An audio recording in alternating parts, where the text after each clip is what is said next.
وہ جو اقبال نے کہا نا کہ لے گئے تسلیس کے فرزند میراث خلیل،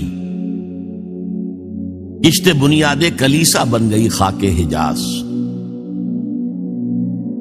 تسلیس کے فرزند میراث خلیل لے گئے تھے، بیت المقدس ان کے کروسیڈرز کے قبضے میں آ گیا تھا 1099 میں، اور رہا تھا 1187، 88 ایئرز۔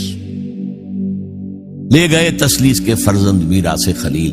تو میراث موسوی جو تھی وہ منتقل ہو گئی محمد رسول اللہ صلی اللہ علیہ وسلم رات کی امت کو۔ ان کا قبلہ کینسل، یہ قبلہ آ گیا، تو سب سے زیادہ دکھ تو انہیں تھا۔ اب جو وہاں سے کاؤنٹر ریولوشنری موومنٹ آئی ہے وہ عبداللہ ابن سبا یہودی۔ بعض لوگ آج یہ بھی کہہ دیتے ہیں کہ یہ تو ایک ایسی ہی افسانوی شخصیت ہے، کوئی اس کا وجود ہی نہیں تھا۔ بڑی زیادتی کرتے ہیں، خاص طور پر ہمارے بعض اہل تشیع یہ کہتے ہیں، حالانکہ ان کی کتابوں کے اندر درج ہے کہ حضرت علی نے عبداللہ ابن سبا اس کے 40 ساتھیوں کو آگ میں زندہ جلوایا۔ رجال کشی کے اندر دیکھ لیجیے لکھا ہوا وہ۔ لیکن چونکہ کچھ لوگوں نے شیعت کے لیے لفظ سبائیت استعمال کرنا شروع کر دیا، اس لیے وہ ڈیفنس میں کہتے نہیں سبا تو یہ تو افسانوی شخصیت ہے، سبا کوئی تھا ہی نہیں عبداللہ ابن سبا۔ نہیں، عبداللہ ابن سبا ایک شخص تھا یہودی، وہ اسلام کا لبادہ اوڑھ کر آ گیا دارالاسلام میں۔ حضرت عثمان رضی اللہ تعالیٰ عنہ کا ہے۔ اور ایک مغالطہ میں چاہتا ہوں کہ ان دی فرسٹ انسٹنس دفع کر دوں۔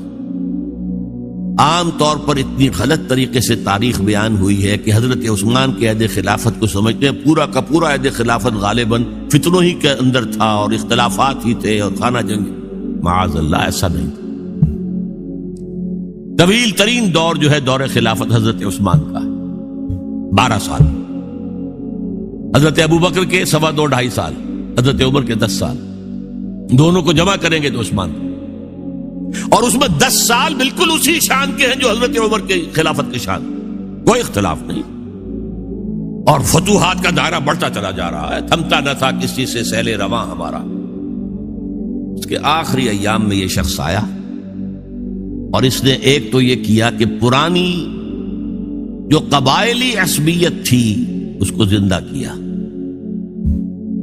خلافت تو بنو ہاشم کا حق ہے، محمد ہاشمی تھے صلی اللہ علیہ وسلم۔ ہاؤ کم یہ ایک بنو امیہ کا شخص کیسے بیٹھا ہے؟ دیکھیے اس شخص نے کتنا انتظار کیا۔ حضرت ابوبکر بنو امیہ میں سے نہیں تھے، لہذا یہ فتنہ اس کے خلاف نہیں ہو سکتا تھا، کیونکہ چشمک جو تھی وہ بنو امیہ اور بنو ہاشم کی تھی، بڑی پرانی تھی۔ یہ بڑے برابر کے یہ دو کلینز جو تھے مد مقابل تھے ایک دوسرے کے، باقی چھوٹے قبیلے تھے، بنو تیم ہے، بنو عدی ہے، لیکن مقابلہ تھا بنو امیہ اور بنو ہاشم کا۔ حضرت ابوبکر بنو تیم میں سے، حضرت عمر بنو عدی میں سے، بنو امیہ میں سے حضرت عثمان۔ اب اس کو موقع ملا، اب آیا یہ اموی، یہ بن گیا۔ یہ سب غاصب ہیں، ابوبکر بھی، عمر بھی، عثمان بھی۔ خلافت پہلے دن سے علی کی ہے اور اس کو ملنی چاہیے۔ اس سے آگے بڑھ کر، اور علی تو خدا ہے، انکارنیٹ، گاڈ انکارنیٹ، یہ اس کا عقیدہ جو اس نے پھیلایا۔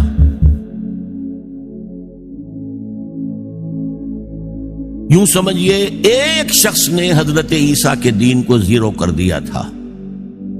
لوگ مانتے نہیں کہ ایک شخص اتنا کچھ کر سکتا ہے۔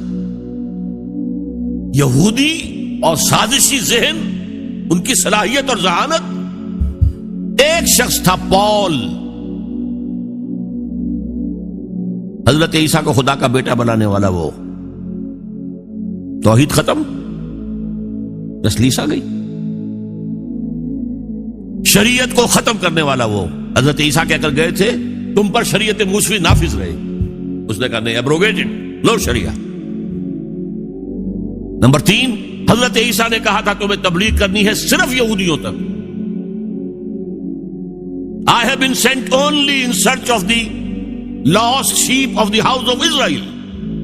میں صرف اسرائیل کے گھرانے کی کھوئی ہوئی بھیڑوں کی تلاش میں آیا ہوں، تمہیں باہر تبلیغ نہیں کرنی۔ اس نے تبلیغ کا دائرہ وسیع کیا۔ وہ دین مسیحیت ختم، وہ دین پالزم ہے جو چلا ہے اس کے بعد۔ سمجھ رہے اس بات کو؟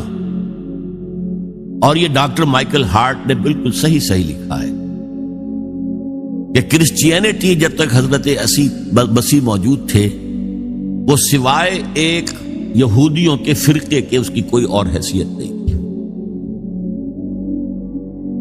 لیکن پال نے اسے ایک انڈیپینڈنٹ دین بنا.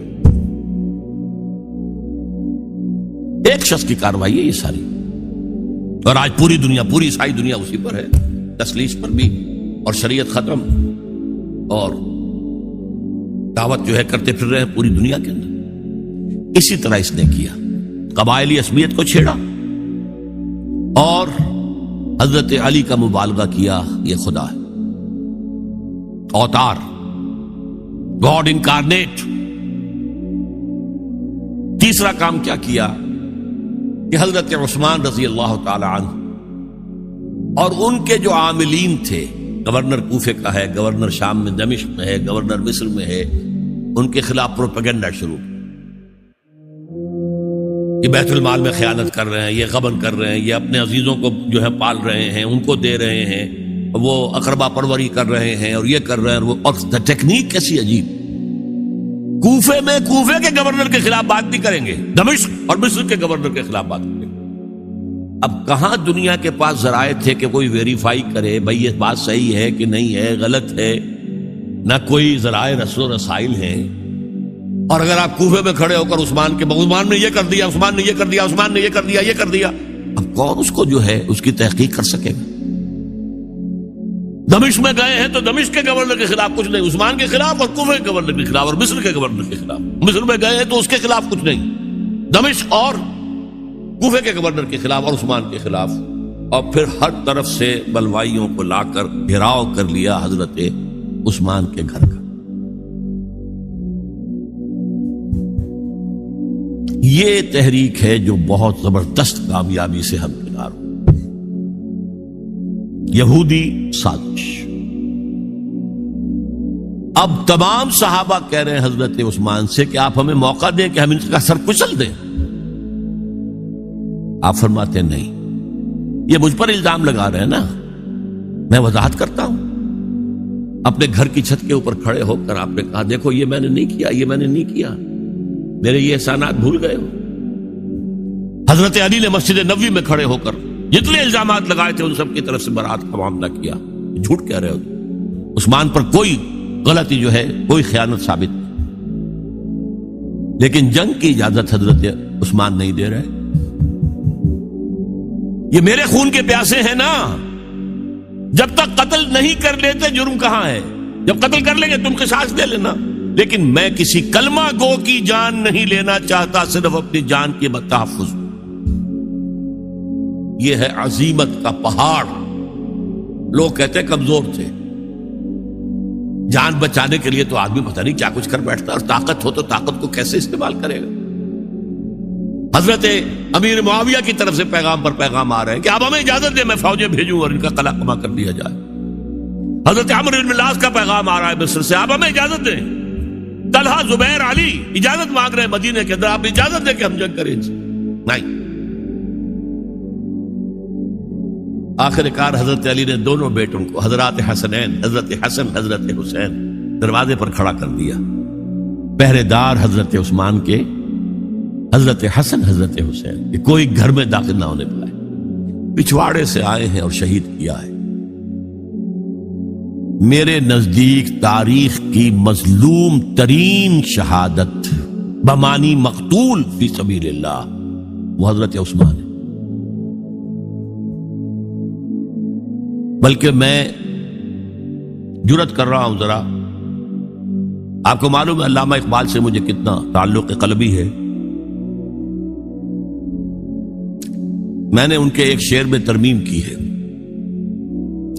میں سمجھتا ہوں انہوں نے صحیح نہیں کہا.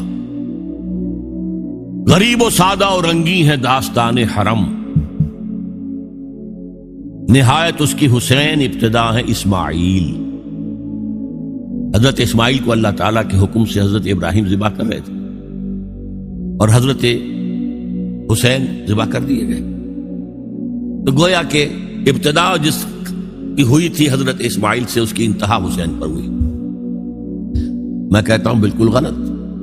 ان کو ذبح کر رہا تھا خلیل اللہ، اور ان کو قتل کر رہے ہیں یزیدی اور زیادی اور کوفی. کوئی تقابل ہے؟ وہ قتل نہیں ہوئے، یہ قتل ہو گئے. انہوں نے پیشانی خود رکھ دی. یہاں تو حضرت عثمان لڑتے ہوئے، حضرت حسین لڑتے ہوئے شہید. کون سی چیز مشترک ہے؟ ایک مصرے میں جمع کر دیا ہے. صنعت لفظی تو آپ کہتے ہیں اس کو، لیکن کیا مشترک کیا چیز؟ اور میں نے امید ہے علامہ اقبال سے ملاقات ہوگی اگر آخرت میں، تو وہ میری اس بات کو تسلیم کریں گے. میں نے اس شعر کا دوسرا جو مصرع ہے بدلا ہے. نہایت اس کی ہے عثمان، ابتدا حابیل. حابیل جنہوں نے کہا تھا بھائی جان آپ مجھے قتل کرنے کے لیے ہاتھ اٹھائیں گے تو میں اپنا ہاتھ نہیں اٹھاؤں گا آپ کو قتل کرنے. عثمان نے کہا کہ میں نہیں کسی کو قتل کروں گا کسی کلمہ کو. جو مجھے قتل کر دیں گے پھر ان سے قصاص لے لیں. عثمان کے پاس لاکھوں کی فوجیں، اسٹینڈنگ آرمیز، پھر بھی انہوں نے اپنی جان دے دی. حضرت حسین بہرحال جتنے بھی افراد تھے بہادری سے، شجاعت سے لڑتے ہوئے شہید ہوئے، اس میں کوئی شک نہیں، لیکن لڑتے ہوئے شہید ہوئے نا. حابیل کی طرح یہ تو نہیں کہا کہ تم مجھے کرتے ہو تو کر دو، میں تو تمہیں قتل نہیں کروں گا. نہیں. بہرحال یہ جو تھا فتنہ، اس کو کہا ہے اور اس کو کتاب میں لکھا گیا باقاعدہ ایک تصنیف، الفتنۃ الکبریٰ، عظیم ترین فتنہ حضرت عثمان کی شہادت.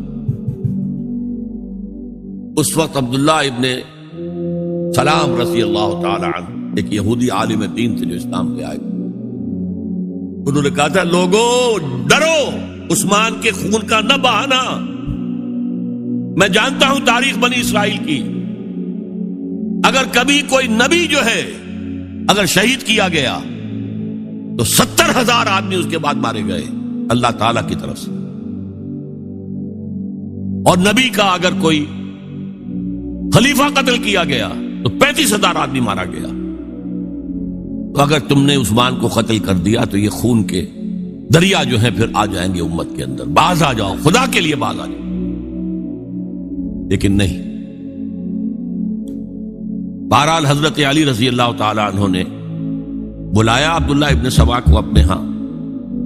تم کہتے ہو کہ میں خدا ہوں؟ ہاں آپ خدا ہیں. توبہ کرتے ہو کہ نہیں؟ نہیں. میں تمہیں زندہ جلا دوں گا. جلا دو. تم خدا ہو، ہماری آزمائش کر رہے ہو. حضرت علی نے عبداللہ ابن سبا کو 40 ساتھیوں سمیت زندہ جلوایا.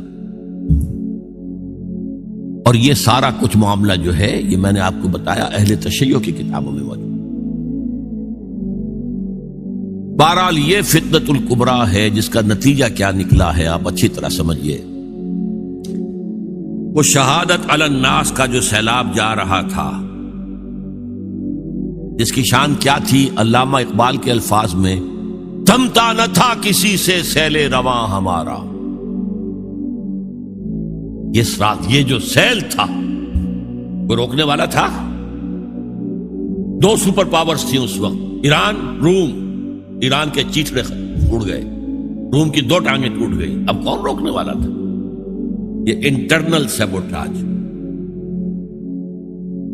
اس کے بعد جو باہمی خانہ جنگی شروع ہوئی ہے، 1 لاکھ مسلمان ایک دوسرے کی تلواروں اور نیزوں سے ختم ہو گئے.